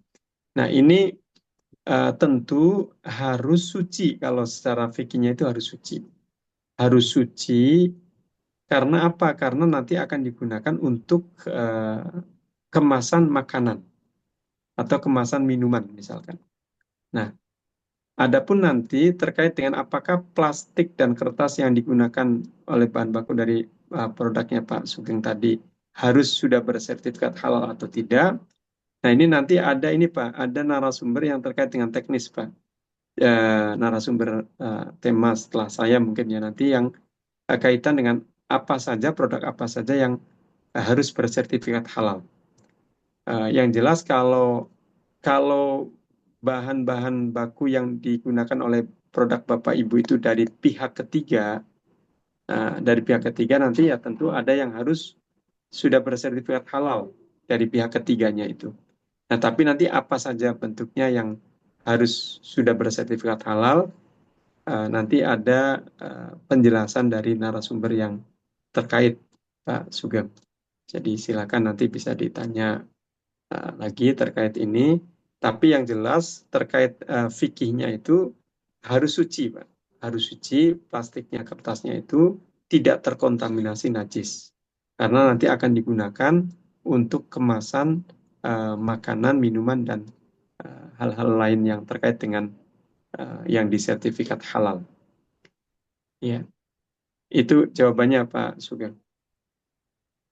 Mohon izin Pak Sugeng, mungkin nanti dengan sesi narasumber berikutnya atau di sesi SCPH besok ya Pak, kita bisa berdiskusi lebih mendetail terkait ini ya Pak ya, produk atau barang apa saja yang harus ber-ESA dan bagaimana cara menelusurinya, itu nanti akan kita bahas di sesi yang lebih Izin rinci Ibu berikutnya. Aulia, izin Iya Bu Pak. ya. Ya, saya sebenarnya tidak menanyakan tentang detail itu. Yang mau saya tanyakan Mm-mm. konsep dalam tadi hal haram. Kenapa tadi ya? Saya kan tadi bicara tentang kemasan. Yang kedua tentang mencetak dokumen termasuk Al-Quran. Gitu. Kenapa kemasan plastik dan kertas itu harus halal atau suci? Itu aja yang mau saya tanyakan. Nah, kalau untuk masalah listnya nanti mungkin saya Oke, cari gitu. baik. Itu konsepnya itu bagaimana? Itu kenapa gitu? Terima kasih. Alasan Baik. Iya, baik Pak Sugeng. Iya. Jadi begini, pertama bahwa apa yang kita konsumsi ini kan ada status halal dan haram. Status halal dan haram ini nanti ada kaitan juga dengan suci dan najis, yang tadi sekilas saya jelaskan. Jadi kalau sesuatu itu halal, ketika terkontaminasi najis, maka menjadi haram dikonsumsi. Yang tadi contohnya ada buah apel tadi yang halal kemudian kena kotoran binatang, dalam keadaan terkena kotoran binatang, belum disucikan, itu menjadi haram dikonsumsi. Tapi kalau sudah disucikan kembali, maka kembali halal dikonsumsi. Nah, kaitan dengan yang tadi, misalkan yang plastik, kemudian kertas untuk kemasan atau untuk produk-produk yang lain yang suci, karena nanti yang suci ini nanti pada tahap berikutnya bisa saja produk-produk yang diproduksi oleh perusahaannya Pak Sugeng itu digunakan untuk hal yang terkait dengan makanan misalkan. Nah, kalau terkait dengan hal makanan untuk kemasan, otomatis jangan sampai makanan ini terkontaminasi oleh najis yang ada pada kertasnya tadi atau plastiknya tadi. Misalkan seperti itu. Nah, sebenarnya ini juga nanti dikaitkan dengan hal madorot juga, Pak. Jadi, madorot itu membahayakan. Kalau kertas dan plastiknya itu dianggap oleh pihak yang terkait, misalkan Badan Pengawas Obat dan Makanan, ini membahayakan manusia jika digunakan untuk kemasan makanan, maka secara fikih pun menjadi otomatis itu haram digunakan. Nah, itu secara fikih mengikuti ketika misalkan diputuskan bahwa bahan ini berbahaya. Bahan yang ada di kertas ini atau di plastik ini berbahaya jika menempel di makanan. Maka akan membahayakan kesehatan orang, manusia. Nah, maka secara fikih pun hukumnya menjadi haram karena adanya madorot tadi, membahayakan tadi. Jadi konsep halal haram ini nanti bisa saja kaitannya dengan najis, bisa saja kaitannya dengan madorot yang membahayakan. Atau bisa saja kaitannya dengan yang bukan hak milik, yang akhirnya diambil secara dolim, istilahnya seperti itu. Nah, itu konsep halal haram yang kita bahas, Pak Sugeng. Baik. Sudah terjawab Pak Sugeng ya? Boleh sekali komen, izin kalau boleh? Boleh singkat saja ya Silakan. Pak, supaya bergantian dengan rekan yang lain. Baik, ya. Karena tadi konsepnya tadi kan membahayakan gitu, Pak Dokter ya. Yang saya tadi yang belum disentuh itu masalah mencetak dokumen-dokumen termasuk Al-Quran. Apakah juga termasuk dalam kualifikasi itu halal dan kenapa gitu? Kan tidak membahayakan tubuh. Terima kasih, Dokter. Iya, baik. Kalau misalkan Al-Quran ya, Al-Quran ini kan tentu akan dibaca oleh orang Islam, orang Muslim ya. Dan itu bagian dari ibadah. Nah, kalau misalkan, mohon maaf, kertasnya itu serampangan, asal cetak aja dari bahkan terkontaminasi najis. Nah, nanti orang yang megang mushafnya ini ketika tangannya basah, dia akan terkontaminasi najis, Pak. Dari mushaf Quran yang cetakan tadi, kemudian orangnya habis wudhu, kemudian tangannya basah, kemudian pegang yang kertas tadi, yang najis tadi ya, otomatis tangannya terkontaminasi najis. Atau mushafnya misalkan ditaruh di sejadah, sejadahnya agak basah, nah nanti sejadahnya terkontaminasi najis. Jadi memang kaitannya halal ini ya tadi bukan hanya untuk yang dikonsumsi, tapi untuk yang digunakan juga. Kalau yang digunakan ini lebih terkait kepada agar tidak mengkontaminasi najis tadi. Ya, itu Pak Sugeng jawabannya. Baik, sudah cukup jelas Pak Sugeng ya. Semoga Terima bisa kasih, menjawab. Terima kasih, Mulia. Ya. Oke, Iya, terima sama-sama. kasih. Baik, saya lanjutkan untuk penanya berikutnya. Tadi sudah ada yang rasa lebih dahulu, Pak Muhaimin. Silakan. Pak Muhaimin, dipersilakan on mic. Terima kasih. Assalamualaikum warahmatullahi wabarakatuh. Waalaikumsalam. Ya, yang saya hormati, ini Silakan, saya Pak. masih berpikir tadi tentang Hifzuddin. Penilaian halal ini sering dihadapkan pada kondisi di mana satu keputusan itu bisa melindungi satu maqasid, tapi juga berpotensi mengorbankan maqasid yang lain. Misalnya menjaga hifzuddin lewat kepatuhan bahan halal. Tapi di saat yang sama juga berdampak pada hifzul mal pelaku usaha itu karena biaya produksinya melonjak atau bahkan mengancam keberlangsungan usaha. Jadi dalam kondisi antara maqasid seperti ini, parameter apa yang secara syar'i dan praktis harus dijadikan pegangan utama oleh penilai halal untuk mengambil keputusan, dan juga siapa yang sebenarnya bertanggung jawab jika keputusan itu menimbulkan dampak ekonomi yang serius. Itu yang pertama. Yang kedua, kita sepakat bahwa maqasid juga itu mencakup hifzul nafs atau hifzul akal, perlindungan jiwa dan akal. Tapi dalam kondisi modern, ada bahan, proses, atau teknologi yang secara halal mungkin masih diperdebatkan. Tetapi secara kesehatan dan keamanan itu dianggap aman oleh sains atau sebaliknya.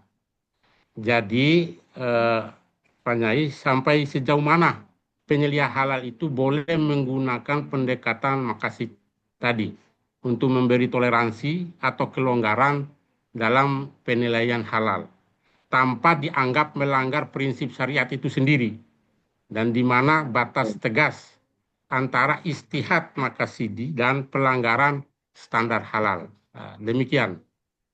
Terima Baik. kasih. Wassalamualaikum warahmatullahi wabarakatuh. Waalaikumsalam warahmatullahi wabarakatuh. Baik, Pak Muhaimin tadi ya terkait tugas penyelia halal, tentu penyelia halal ini kan menjadi bagian penting dalam proses sertifikat halal dan kaitan dengan maqasid syariah tadi yang sekilas saya jelaskan. Jadi tujuan syariat yang menjadi barometer berbagai hal. Nah ini hifdzuddin di antaranya menjaga agama dan juga ada hifdzul mal menjaga harta. Jadi yang saya pahami dari pertanyaan Pak Muhaimin tadi, ada semacam konfrontasi antara hifdzuddin menjaga agama dengan hifdzul mal menjaga harta. Di satu sisi diperhatikan sesuai dengan koridor syar'i, tapi di sisi lain cost-nya tinggi, harga atau biaya produksinya menjadi tinggi. Sementara ada pilihan lain yang lebih murah, yang bagaimana menyikapi seperti ini. Jadi intinya begini Pak, intinya sebagai penyelia halal tentu kan memantau dari hulu ke hilir yang kaitan produk yang akan diberi sertifikat halal tadi. Jadi intinya bahan baku itu clear, sesuatu yang halal, sesuatu yang suci. Kemudian dalam prosesnya, dalam proses produksinya juga clear, tidak terkontaminasi najis. Sampai pada packaging pengemasannya juga clear, tidak terkontaminasi najis. Kemudian nama produk dan gambar produknya juga clear, sesuatu yang tidak melanggar koridor syar'i. Nah, kalau ini semua dijaga, diperhatikan oleh Bapak Ibu sebagai penyelia halal, maka tugas itu sudah dijalankan secara maksimal. Dan itu sesuai dengan koridor syar'i. Dan tentu bermuara pada menjaga maqasid syariat tadi. Nah, kalau misalkan ada bahan baku yang mahal, nah sekarang kalau bahan baku itu najis, itu tidak ditoleransi. Ada bahan baku najis, murah tapi najis. Murah tapi haram. Ini sama sekali tidak ditoleransi Bapak Ibu. Karena bagaimanapun juga tidak akan bisa mendapatkan sertifikat halal kalau bahan bakunya atau bahan tambahannya atau bahan penolongnya itu sesuatu yang najis atau sesuatu yang haram. Jadi semurah apapun harganya, kalau bahan baku produksi atau bahan tambahan atau bahan penolong itu adalah sesuatu yang najis, sesuatu yang haram, ya tidak boleh digunakan. Jadi tetap acuannya adalah harus yang suci dan yang halal. Nah, adapun pilihan produknya, macamnya itu kan mungkin bervariasi. Ada yang harganya mahal, ada yang sedang, ada yang murah. Tapi intinya ya yang halal dan yang suci. Nah itu jadi tidak ada tadi Pak konfrontasi antara untuk hifdzuddin menjaga agama dengan hifdzul mal menjaga harta. Jadi tidak apa-apa mencari kos yang murah, yang terjangkau. Nah ini namanya kan usaha, jadi harus bisa memanage berapa biaya produksi dan biaya berapa keuntungan yang didapat. Nah intinya sih ya harus bahan bakunya itu sesuatu yang halal dan sesuatu yang suci. Nah kemudian pertanyaan kedua tadi ada alat canggih yang ekonomis, efisien. Nah ini alat apapun boleh Pak. Jadi inovasi yang ada, ini kan tidak akan pernah berhenti. Inovasi terkait dengan industri makanan, industri minuman, industri kosmetik, industri kesehatan, dan berbagai bidang kehidupan yang lainnya, itu sebuah keniscayaan. Artinya adanya inovasi pembaruan itu. Nah, termasuk juga alat-alat. Alat-alat produksi yang semakin canggih, semakin simpel, semakin murah, Nah, pada prinsipnya nanti kalau secara fikih, walaupun ke depan belum keluar bentuk barangnya, alatnya, tapi pada prinsipnya itu pertama eh, bukan terbuat dari sesuatu yang najis, tidak terbuat dari sesuatu yang haram, kemudian tidak membahayakan. Nah, tiga prinsip ini menjadi pegangan utama. Yang nanti dalam konteksnya kalau ada alat yang baru canggih, kemudian lebih ekonomis, lebih efisien, asal tadi ini tidak mengkontaminasi najis, kemudian ini tidak membahayakan bagi manusia ketika dikonsumsi hasil produknya. Nah, itu ya menjadi tetap boleh atau halal digunakan, boleh dikonsumsi. Ya, itu Pak Muhaimin jawabannya. Oke, semoga Oke, terjawab ya terima Pak kasih Muhammad. banyak. Oke, terima kasih. Ya, sama-sama Pak. Pak Yai, mohon izin kita masih ada waktu 5 menit ya Pak. Saya menyampaikan pertanyaan Baik, dari kolom chat. Singkat saja ada dua. Saya pilih, Bapak Ibu boleh mohon silakan. maaf. Saya random ya Bapak Ibu untuk pilih pertanyaan dari kolom chat. Ada Ibu Dena terkait dengan pemotongan 3 saluran pada saat penyembelihan ayam. Tadi disampaikan bahwa wajib terpotong. Namun jika ditemukan kondisi salah satu saluran pencernaan misalkan sudah tersayat namun tidak terputus, hukumnya bagaimana? Saya lanjut Pak Yai, satu pertanyaan lagi. Ini pertanyaan yang saya pikir jarang ditanyakan terkait dengan fatwa halal ya Pak Yai. Fatwa halal Baik. dari MUI ini apakah bisa berubah sewaktu-waktu mengikuti dengan perkembangan zaman atau berlaku selamanya setelah diterbitkan? Demikian Pak Yai. Baik. Baik, tadi pertanyaan yang pertama, proses penyembelihannya. Jadi, pada proses penyembelihan tadi, di leher binatang itu kan ada 3 hal yang harus dipotong. Al-mari, saluran makanan, al-hulkum, saluran pernapasan, dan al-wadajen, 2 pembuluh darah. Nah, 3-tiganya ini harus terpotong. Kalau ada proses penyembelihan, kemudian ada yang tidak terpotong, nah ini hukumnya tidak sah. Penyembelihannya tidak sah, artinya eh, hewannya itu menjadi bangkai, statusnya. Nah, kalau menjadi bangkai, itu haram dikonsumsi. Jadi harus ekstra hati-hati ketika menyembelih, pastikan 3 hal ini terpotong yang ada di leher binatang, kemudian setelah itu biarkan darah mengalir deras, gerakan binatang klepek-klepek ya, atau ada yang mendengkur kalau sapi atau kerbau atau kambing. Nah, biarkan sampai terdiam. Nah, kalau sudah terdiam berarti itu menandakan matinya binatang tadi itu karena penyembelihan. Dan itu baru dikatakan halal untuk dikonsumsi. Kemudian pertanyaan yang kedua tadi, fatwa MUI, fatwa produk, bisa. Jadi hukum fikih, hukum syar'i itu bisa berubah sesuai dengan keadaan, sesuai dengan tempat, sesuai dengan waktu. Jadi ada kaidah fikih yang familiar, taghayyurul ahkam bitaghayyur al-azminah wal amkinah wal ahwal. Hukum fikih bisa berubah sesuai dengan perubahan tempat, waktu, dan keadaan. Nah, jadi kalau misalkan ada satu fatwa produk halal sudah dikeluarkan, ternyata misalkan ada aduan dari masyarakat, ada laporan bahwa produk itu setelah dicek melalui laboratorium mengandung unsur ini, ditemukan unsur ini, unsur itu yang najis atau haram. Nah, maka fatwa produk halalnya itu bisa direvisi, bisa diklarifikasi.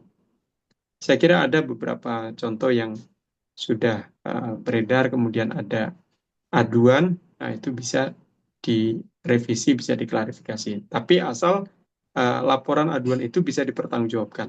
Artinya betul ada data yang menunjukkan valid bahwa ini mengandung unsur yang najis atau unsur yang haram misalkan. Jadi fatwanya itu sendiri bisa diklarifikasi secara umum, termasuk juga fatwa produk halal. Nah, tapi tentu harus diperkuat, didukung dengan bukti-bukti yang kuat untuk klarifikasinya. Ya, Baik. itu jawabannya Bapak Ibu para peserta yang saya hormati. Baik, terima kasih Bapak Ibu. Mohon maaf karena keterbatasan waktu, saya tidak bisa menyampaikan semua pertanyaan ke Pak Yai. Dan saya lihat banyak pertanyaan teknis. Jadi Bapak Ibu bisa tanyakan kembali nanti di narasumber berikutnya ya, ada di materi titik kritis atau di materi sistem jaminan produk halal besok dan materi selanjutnya. Baik, terima kasih banyak Pak Yaya untuk pemaparan materinya. Insya Allah Sama-sama. berkah dan bermanfaat bagi kami semua, bagi calon penyelia Amin. halal dan juga bagi kami. Untuk menutup sesi ini, Pak Yai mohon berkenan untuk memberikan closing statement. Baik, terima kasih Bu Aulia. Bapak Ibu para peserta yang saya hormati, Alhamdulillah kita sudah menyelesaikan presentasi dan diskusi tentang konsep halal haram dan fatwa Majelis Ulama Indonesia. Mudah-mudahan apa yang kita diskusikan bersama ada manfaatnya. Dan sebagai closing statement, saya merekomendasikan Bapak Ibu untuk terus menambah wawasan tentang fikih makanan, minuman, obat-obatan, kosmetik, dan jasa. Karena sebagai penyelia halal tentu di kemudian hari akan sangat penting untuk menambah wawasan fikih tentang halal tadi. Bisa membaca hasil fatwa MUI secara online di internet, website MUI, atau di-download secara gratis. Nanti bisa dibaca kapanpun dan dimanapun, dan itu akan sangat bermanfaat untuk Bapak Ibu sebagai penyelia halal di kemudian hari. Baik, itu saja sebagai closing statement dari saya, dan saya mohon maaf jika ada kekurangan dan kekhilafan. Akhirul kalam, wassalamualaikum warahmatullahi wabarakatuh. Waalaikumsalam warahmatullahi wabarakatuh. Terima kasih banyak.